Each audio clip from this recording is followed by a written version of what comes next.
안녕하세요. 오늘은 8월 첫날입니다. 연중 17주간 금요일이죠. 성 알폰소 마리아 데 리구리오 주교학자 기념일이죠. 마태복음 13장 54절에서 58절인데 우리가 많이 알고 있는 예언자는 어디에서나 존경받지만 고향과 집에서만은 존경받지 못한다.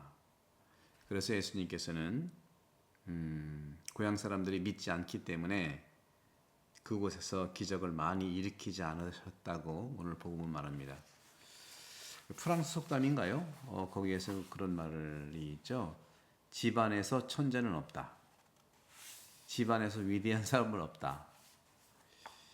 예수님이 고향에 가셔서 회당에서 가르치셨죠. 사람들은 놀랐습니다. 어디서 저런 지혜와 기적의 힘이 일어났을까? 힘을 얻었을까 하는 거죠. 목수의 아들 아닌가?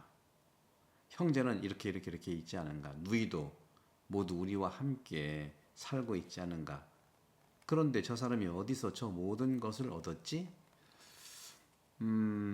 저는 요즘에 들어서 시드니에서도 이제 4년 최근에 사목을 했고 또 30대 때는 5년 동안 이태리 또는 방학 때마다 프랑스, 독일 또 미국은 2번이나 또 이태리에서도 방학 때 그들 사람들과 함께 지냈는데 한국하고 너무 다르죠. 대표적인 것이 한국 분들은 오늘 복음을 보는 것처럼 그래요. 오늘 복음처럼 같이 살다가 유명한 사람이 되면은 아니 이렇게 오늘 복음에 나오는 것처럼 어떻게 보면은 한마디로 말씀드리면 한국에서의 우리의 현상들은 모든 분야에서 선을 너무 넘습니다. 기본적으로는 법도 잘 선을 넘고요. 요즘엔 물론 서울이나 또 대도시에서는 교통 이 법규를 잘 지키죠. 하지만 여러 분야에서 선을 넘어요. 얼마나 선을 넘으면 법기술자라는 말을 하겠습니까? 법 없이 사는 사람들이 우리 국민들인데 법을 아는 사람들이 그것을 어떻게 보면은 악용하고 또 남용하고 법기술자처럼 자기들이 빠져나가는 거예요. 아는 사람들이 다 빠져나가는 것이죠. 그래서 오늘 복음처럼 지혜가 있고 정말 능력의 힘이 있다면 궁금해하는 거. 어디서 그런 힘을 얻었나? 근데 저 사람은 내가 잘 아는 일개 목수 아들 아니야? 폄하하고요. 법적으로는요, 우리가 평등하고 어떤 신분, 지위, 고하에 차별이 없지만 실질적으로 차별을 많이 하잖아요. 선을 넘잖아요. 저도 이제 로마에서 공부를 할 때 30대 초반에서 중반까지 서른 제가 3세 갔나 해서 35년이가 38이나 9에 왔죠. 8에 왔군요. 30대 중반의 중요한 시기에 공부하는 것, 외국말 한다는 게 쉬운 일은 아니잖아요. 공부하면서 힘들어가지고 카페에 가서 커피 한잔 하면서 아이고 오늘 공부 또 얼마나 내가 잘 했는지 모르겠다고 거기 이제 커피 타주는 이태리 사람하고 얘기를 하면은 이태리 사람이 그런 말을 해요. 너 참 불쌍하다. 나같이 그냥 앞에서 이렇게 커피 내가 좋아하는 커피 내리고 내가 하고 싶은 거 하고 살면 되는데 너는 왜 신부가 돼가지고 그것도 신부가 된 다음에 또 외국까지 와가지고 어려운 그런 공부를 하고 왜 그렇게 사느냐. 나처럼 이렇게 해피하게 살아. 하고 싶은 거 해. 누가 아니래요? 그 이태리만 해도요. 물론 객관적으로는 직업에 귀천이 없어요. 첫째 사람들이 그런 눈치를 보지를 않아요. 당당하게 살아갑니다. 근데 우리는 오늘 복음처럼 개천에서 용 났다고 하는 말이 있는 것처럼 그런 점에서 자꾸 이제 혈연, 지연 이런 걸 따지면서 폄하시키는 거죠. 그래서 제가 하고 싶은 말은 뭐냐면 유럽이라든가 시드니나 이런 데서 유럽 사람들은 거기도 이제 본래 이런 면들은 있죠. 깊숙이 들어가면 그 왜 어떤 질투심이라든가 또 어떻게 보면은 이상하다고 하는 궁금증, 호기심 왜 없겠습니까?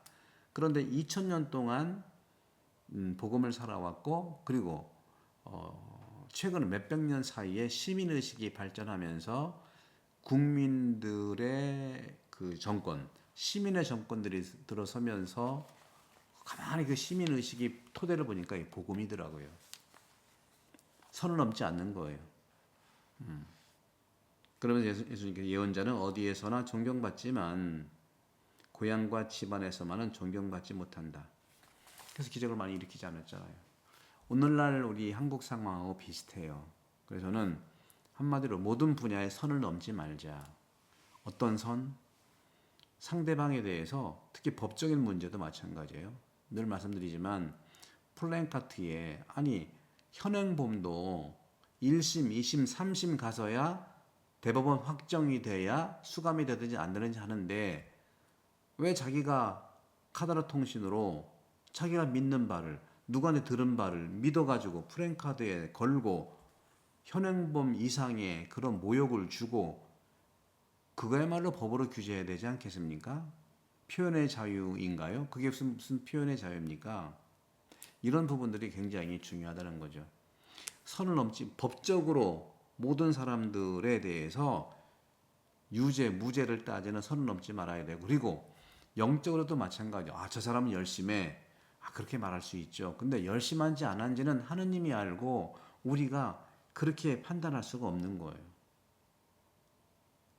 그리고 상대방한테 내가 형제님 잘 되려고 하는 말인데 제발 그런 말씀하지 마세요. 그런 말씀하지만 기도만 해주시면 돼요.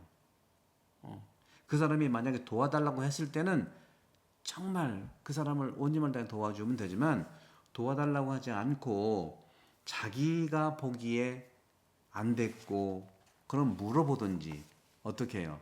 정중하게 물어보면서 혹시 도움이 필요하면 말씀해 주십시오. 이렇게 한번 물었는데 그것이 아니라 선을 많이 넘어요. 오늘 복음하고 똑같아요. 그래서 저는 이런 말씀을 드리고 싶어요. 고대 그리스에서는요. 예언자는요. 단순히 미래를 예측하는 사람이고 그것을 넘어서 신의 뜻을 대변하고 그 뜻을 인간에게 전달하는 신성한 존재로 여겼어요. 근데 구약은 예언자가 누구냐면 모세처럼 주님과 함께 말씀을 나눴던 모세처럼 시나의 산에서 내려오고 바로 예언자들이 하느님의 이름으로 말씀을 전하는 거. 항상 예레미야 2장 5절에서 그런 것처럼 주님께서 이렇게 말씀하신다 하면서 예언자는 말을 하잖아요. 하느님으로부터 받은 사명이 참인가를 묻는 것은 자연스러운 일입니다. 오늘날에는요 이렇게 또 말은 하지 않아요. 예언자처럼 주님께서 이렇게 말씀하신다. 조금은 이게 어색해요. 그죠? 심리적으로 믿기 어려운 것은 뭐냐면 우리가 늘 가까이 있는 사람 가족 안에서 아까 프랑스 격언도 얘기했죠. 가족 안에서 집안에서는 영웅이 없다.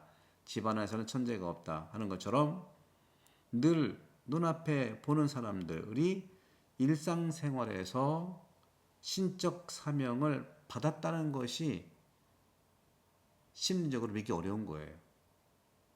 오늘 보고 저 사람 목수 아들 아니야? 하는 거죠. 쟤는 내 동생인데? 하는 거죠. 근데 분명한 것은요. 우리 그리스도교의 본질은 하느님께서 매일 평범한 일상 안에서 말씀하시고 일상 안으로 들어온다는 그 신앙을 믿는 데 있는 겁니다. 그리고 만나는 사람이 나누고 하는 그런 말 안에서도 우리는 하느님의 목소리, 양심의 목소리를 자각할 수가 있는 거예요. 지각할 수 있는 거예요. 저는 오늘날 어떤 정말 우리가 뽑은 나라의 대표가 하는 말들을 보면 하느님께서 해주시는 것 같아요. 평범한 말로 얘기하지만 그런 지혜를 얻어주었는지 정말 저는 존경해요. 지금은 그래서 이렇게 말할 수 없다고 했잖아요. 이렇게 주님께서 말씀하신다. 누구도 이렇게 말할 수는 없어요. 그럼에도 불구하고 모든 목소리, 저의 목소리나 여러분들의 목소리 안에서는요, 하느님의 뜻, 하느님의 섭리의 목소리가 들어있다는 것이요. 하느님, 그리고 하느님의 말씀을 찾는 자만이 사실 그것을 느끼는 법입니다. 오늘 복음이 그런 거예요. 사랑하는 우리 가톨릭 책방교회 여러분, 구독 선교 부탁드리고, 구독은 사랑입니다. 서로 많이 나눠주시고, 또 8월 한 달 동안 또 무더위에 잘 이겨내시고 건강하도록 기도하겠습니다. 성부와 성자와 성령께서는 여러분 모두를 감복합니다. 감사합니다.